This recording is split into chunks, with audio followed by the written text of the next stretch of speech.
شعیب اللہ خان صاحب کے بیانات کے لیے مفتی صاحب کے آفیشیل چینل کو سبسکرائب کریں اور زیادہ سے زیادہ شیئر کریں۔ کل آپ کے سامنے مسلم پر صلی اللہ کا ذکر ہوا تھا، اور اسی ضمن میں یہ باتیں بھی آپ کے سامنے آئیں کہ اللہ کا قانون بے غبار قانون ہے، نہایت ہی معقول ہے، انسانوں کی نفسیات اور ان کے جذبات تک کا اس کے اندر خیال رکھا گیا۔ لہذا یہ قانون مسلمانوں کے لیے بلکہ پوری دنیائی انسانیت کے لیے ایک ایسا کوڈ ہے جس کو اگر سول کوڈ یکساں سول کوڈ بنا دیا جائے تو اس سے بہتر کوئی کوڈ نہیں ہو سکتا۔ اس لیے ہم لوگوں کو یہ بھی چاہیے کہ یہ بتائیں کہ اگر یکساں سول کوڈ بنانا ہے تو اسلام کو بنا دو، اس لیے کہ یہ کوڈ ایسا کوڈ ہے جس کے اندر نہ صرف کسی ملک کی نہ کسی خاص ذہنیت کے لوگوں کی رعایت ہے، بلکہ اس کے اندر پوری دنیا کے انسانوں کی اور تمام کے تمام قسم کے لوگوں کی نفسیات کا بھرپور لحاظ رکھا گیا ہے۔ ایسا بہترین قانون، اس لیے اگر کوئی یکساں سول کوڈ کہیں نافذ کرنا چاہے تو ہماری طرف سے اس کے لیے پیشکش ہے کہ اسلام کو بنا دیا جائے جو سب کے لیے مفید ہے، سب کے لیے بہتر ہے، سب کے لیے معقول ہے، سب کی جذبات کی رعایت۔ بہرحال اسی ضمن میں ایک بات آئی تھی کہ بعض لوگ اسلام کے قوانین پر اعتراضات کرتے ہیں، اور تو بہت سارے ہیں۔ وَلَن تَرْضَىٰ عَنكَ الْيَهُودُ وَلَا النَّصَارَىٰ حَتَّىٰ تَتَّبِعَ مِلَّتَهُمْ، یہ یہود اور نصارہ اور انہی کے نقش قدم پر چلنے والے اور کافر لوگ تمہارے سے اس وقت تک راضی نہیں ہو سکتے جب تک کہ تم دین چھوڑ کر ان کی طرف تبدیل نہ ہو جاؤ۔ تو مزاجی ہے۔ بہرحال اسلام کو زد پہنچانے اور اسلام کو بدنام کرنے اس کی بہت ساری باتوں کو اچھالا جاتا ہے۔ میں نے کل اتفاق سے ایک بات کا ذکر کر دیا تھا، یتیم پوتے کی میراث۔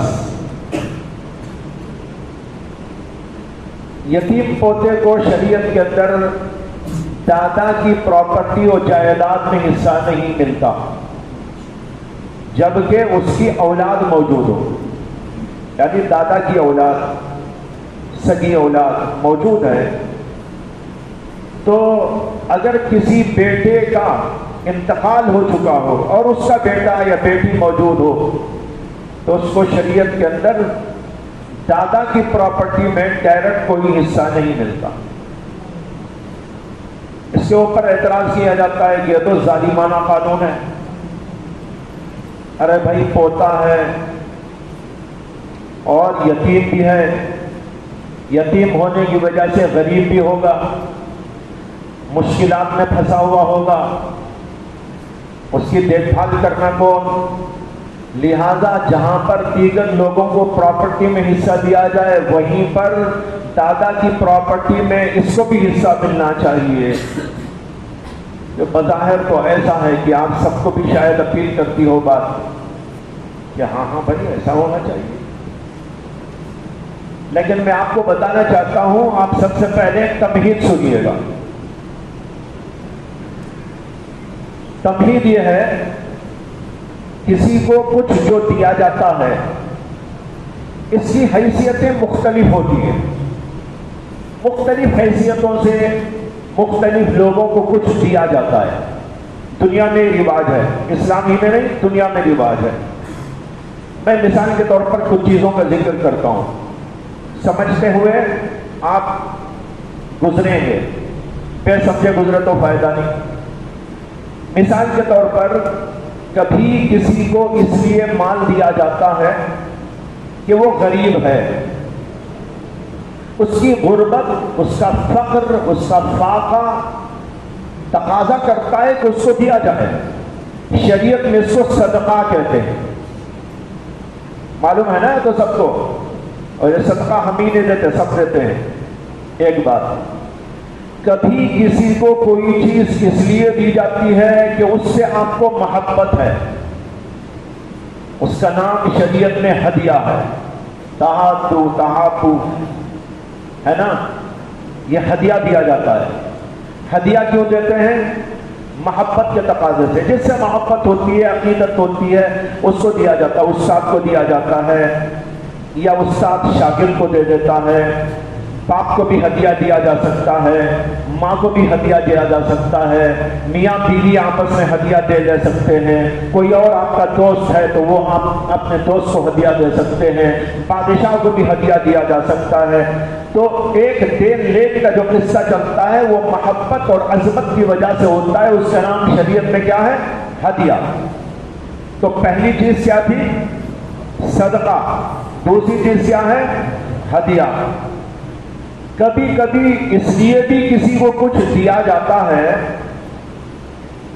کہ اس نے کوئی کارنامہ انجام دیا، کوئی کارنامہ انجام دیا، اس کے اس کارنامے پر اسے دیا جاتا ہے۔ اس کا نام شریعت میں بھی اور عام اصطلاح میں بھی ہے انعام۔ کیا ہے وہ؟ انعام۔ مثلا ایک بچہ فرسٹ کلاس پاس ہو گیا، اسے انعام دیا جاتا نہیں دیا جاتا؟ دیا جاتا ہے۔ ابھی آپ کا مقابلہ ہونے والا ہے، اس کے اندر جو بچے اچھے نمبرات پر کامیاب ہوں گے تو ان کو کیا دیا جائے گا؟ انعام دیا جائے گا۔ تو دینا کبھی کس بنیاد پر ہوتا ہے؟ کسی کے کمال پر اور کسی کارنامے پر دیا جاتا ہے، اس کا نام ہے انعام۔ تین باتیں ہو گئی۔ کبھی کسی کو اس بنیاد پر بھی دیا جاتا ہے کہ وہ رشتہ دار ہے۔ کیا ہے؟ غریب ہے، امیر ہے کہ بحث نہیں، رشتہ دار ہے۔ رشتہ داری کی بنیاد پر مال دیا جاتا ہے، شریعت میں اس کو کہتے ہیں میراث۔ کیا ہے وہ؟ میراث۔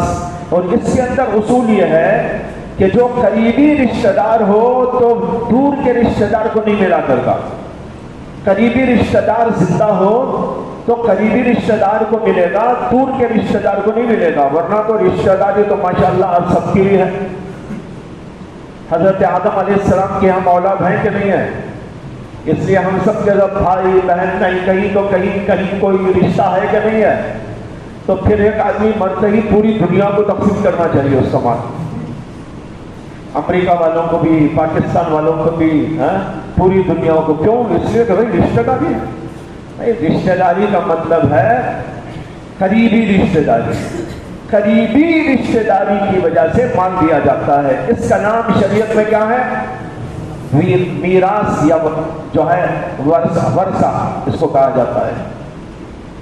چار باتیں ہو گئی، ابھی ہو سکتی ہیں لیکن میں صرف ابھی چار باتیں آپ کو سمجھا رہا ہوں۔ پہلی بات میں نے عرض کی کہ صدقہ دیا جاتا ہے کس بنیاد پر؟ غربت کی بنیاد پر۔ دوسرا میں نے کہا ہدیہ محبت اور عظمت کی بنیاد پر۔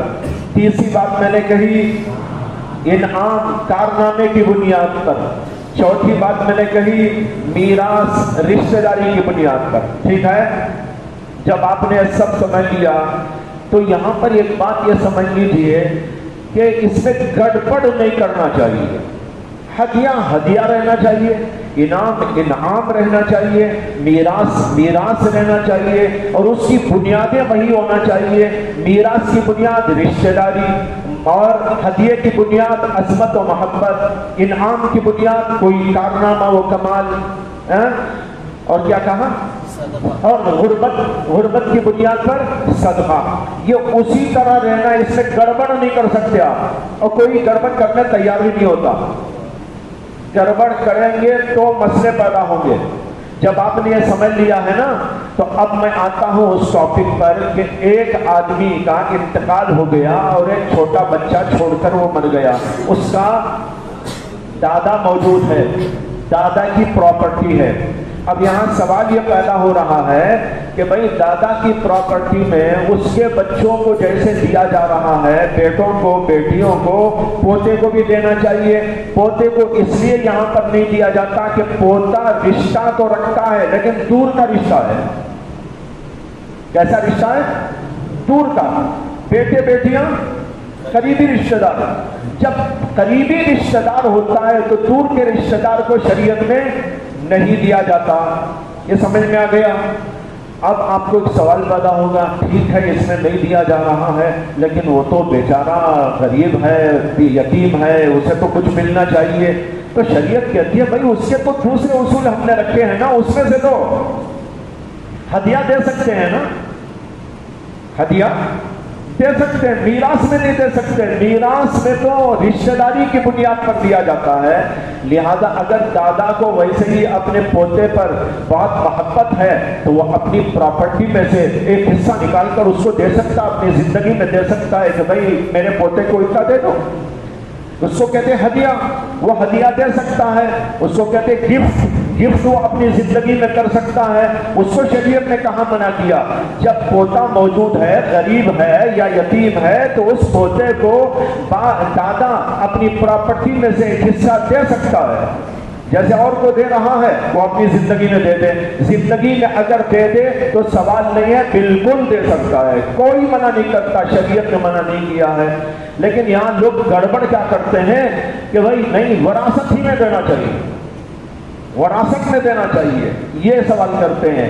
اس کا جواب یہ ہے کہ جیسے ابھی میں نے 4 چیزیں آپ کو بتائی، 4 چیزیں ہیں اور 4 چیزوں کی بنیاد بھی الگ الگ ہے۔ صدقے کی بنیاد فقر و فاقہ، انعام کی بنیاد کمال و کارنامہ، اور ہدیے کی بنیاد محبت و عظمت، اور میراث کی بنیاد رشتہ داری۔ ہر ایک کی بنیادیں الگ الگ ہیں۔ میں مثال دیتا ہوں کہ اگر مقابلہ ہوا، اور جیسے کہ ابھی آپ کا وہ یہ ہونے والا ہے، مسابقہ ہونے والا ہے، تو مسابقے میں ایک طالب علم جو ہے ماشاءاللہ بڑے خاندان کا، بہت مالدار قسم کا، وہ جو ہے انعام میں اس کا نمبر آ گیا۔ کیا آ گیا؟ یعنی اس نے تقریر کی یا اور کچھ کارنامہ اس نے کیا تو اس کا نام آ گیا، اور تمام کے تمام بیٹھے ہوئے وہاں کے حکم حضرات نے اسے 100 نمبر دے کر پاس کر دیا کہ سب سے پہلا انعام اس کو دینا چاہیے۔ اب اعلان کیا گیا کہ بھائی فلاں طالب علم کو پہلا انعام دیا جا رہا ہے۔ ایک صاحب کھڑے ہو گئے، انہوں نے کہا کہ حضرت یہ آپ اس کو پہلا انعام دے رہے ہیں، یہ بالکل درست نہیں، اسے کیا ہے غریب بچہ بیٹھا ہوا ہے اس کو دینا چاہیے۔ کیا خیال ہے؟ یہ تو مالدار ہے، لکھپتی ہے، کروڑ پتی ہے، اس کے باپ کی اتنی بڑی جائیداد ہے، یہ طالب علم کو دینے کے بجائے دیکھو وہ تو ایسا ہے کہ اس کے پاس تو بیچارے کے کپڑے بھی نہیں ہیں، جوتے بھی نہیں ہیں، اور ایسا ہے، اور اس کا یتیم بھی ہے وہ بیچارہ، اس کا کوئی دیکھ بھال کرنے والا بھی نہیں ہے، تو آپ فرسٹ انعام اسے دینے کے بجائے فرسٹ انعام کس کو دے دو؟ اس کو دے دو۔ کیا خیال ہے آپ کا؟ ایسے آدمی کو آپ کیا بولیں گے؟ آپ خود بولو بھائی، پاگل کہیں گے، اس لیے کہ آپ کہیں گے ارے بھائی وہ ٹھیک ہے، غریب ہوگا، یتیم ہوگا، فقر و فاقے میں ہوگا، اسے پریشانی ہوگی، لیکن اس کے لیے تو دوسرے طریقے ہیں شریعت میں، اسے ہم کچھ اور دیں گے، لیکن انعام اسے نہیں دیں گے۔ انعام اس لیے نہیں دیں گے کہ انعام کی بنیاد ہے کمال، انعام کی بنیاد ہے کارنامہ۔ جب کارنامہ اس نے انجام دیا ہے تو وہ لکھ پتی ہو کے، کروڑ پتی ہو کے، بادشاہ کا بیٹا ہو، انعام اسی کو دیا جائے گا۔ وہ انعام اٹھا کے کسی فقیر کو نہیں دیا جائے گا یہ کہہ کر کہ بھئی وہ فقیر ہے اس کو نہ دیا جائے۔ حدیث کی بنیادیں الگ الگ ہوتی ہیں۔ ایک آدمی جو ہے محبت میں آ کر ایک صاحب کو، اپنے استاد کو ایک تحفہ لا کر دیا۔ ایک صاحب کہنے لگے کیا ضرورت ہے کہ بھئی ان کو دے رہے ہیں، یہ دیکھو غریب آدمی ہے وہ بیچارہ، اسے لے جا کے دے دو۔ ارے بھائی وہ ہدیہ ہے، صدقہ نہیں ہے، اسے صدقہ دیجئے گا۔ ہدیہ استاد کو دیا جاتا ہے، ہدیہ بڑے کو دیا جاتا ہے، ہدیہ محبت سے دیا جاتا ہے۔ ہدیہ کا اصول الگ ہے، صدقے کا اصول الگ ہے۔ سمجھ میں آ گئی بات؟ تو اب اگر کوئی اشکال کرے کہ پوتے کو دینا چاہیے تو آپ کیا جواب دیں گے؟ کہ بھئی وہ دور کا رشتہ دار ہے، اس میں نہیں، ہاں اسے دینا چاہیے، دیجئے دوسرے طریقے سے۔ اس کے اندر اس کو غربت، اس کی غربت دیکھ کر جو ہے صدقہ دیجئے، یا آپ اس کے کسی کارنامے کو دیکھ کر انعام اس کو دیجئے، یا جو ہے گفٹ میں دینا چاہیں ہدیے کے طور پر تو ہدیہ دے دیجئے، زیادہ چاہیں تو آدھی پراپرٹی اس کو دے دے، اپنی زندگی میں کوئی پوچھنے والا نہیں ہے۔ لہٰذا ان طریقوں سے دینا چاہیے، اس طریقے سے نہیں، ہر ایک کی بنیاد الگ الگ ہے، اس بنیاد کے مطابق دیا جاتا ہے۔ اب بتاؤ اس میں کوئی اشکال ہے؟ شریعت کا حکم اپنی جگہ بالکل صحیح ہے، ویسے ہی ہونا چاہیے۔ اسے کہ میراث کا جو مسئلہ ہے اس کی بنیاد صدقہ نہیں ہے، اس کی بنیاد کارنامہ نہیں ہے، اس کی بنیاد رشتہ داری ہے۔ اسی وجہ سے رشتہ داری کی بنیاد پر یہ ہونے کی وجہ سے اگر کوئی بیٹا مثال کے طور پر ناکارہ بھی ہو، ایک بیٹا بڑا ماشاءاللہ علم والا، فضل والا، کمال والا، اور ایک بیٹا بالکل ناکارہ، لیکن دونوں کو برابر دیا جاتا ہے۔ کیوں؟ رشتہ داری دونوں کی برابر ہے۔ وہاں کمال کو نہیں دیکھا جاتا، وہاں اس کی ناکارگی کو نہیں دیکھا جاتا، وہاں رشتہ داری کو دیکھا جاتا ہے۔ لہذا جب دونوں رشتہ دار ہیں تو دونوں برابر برابر رشتے کے ہیں، وہ بھی بیٹا یہ بھی بیٹا، لہذا دونوں کو دیا جائے گا۔ بات سمجھ میں آ گئی؟ اس طرح دیگر تمام کے تمام مسائل بھی آپ غور کریں گے تو آپ کو پتہ چلے گا کہ شریعت کا حکم کہیں بے جا نہیں ہے، غیر معقول نہیں ہے، بلکہ اپنی جگہ پر بالکل فٹ ہونے والا ہے، اور اس کے لیے اللہ تبارک و تعالیٰ نے کئی طریقے رکھ کر لوگوں کی امداد اور نصرت کے طریقے جاری کر دیے ہیں۔ ان طریقوں کو اپنانا چاہیے، ان کو چھوڑ کر اس کے اندر بحث کرنا یہ دراصل بے وقوفی کی بات ہے، جس کی مثال ابھی میں نے آپ کو دے دی کہ آدمی کمال دکھایا، ہم نے انعام دیا تو کوئی کہنے لگے نہیں وہ فقیر کو دے دو، ظاہر بات ہے کہ یہ بے وقوفی کی بات ہے۔ اسی طریقے پر یہ سوال بھی بالکل بے وقوفی کا ہے۔ اللہ تعالیٰ ہم سب کو سمجھ عطا فرمائے، دین کے اوپر اطمینان عطا فرمائے، دین کی تعلیمات کے اوپر چلنے کا اللہ ہم سب کو ذوق اور شوق بھی عطا فرمائے۔ وآخر دعوانا ان الحمد للہ رب العالمین۔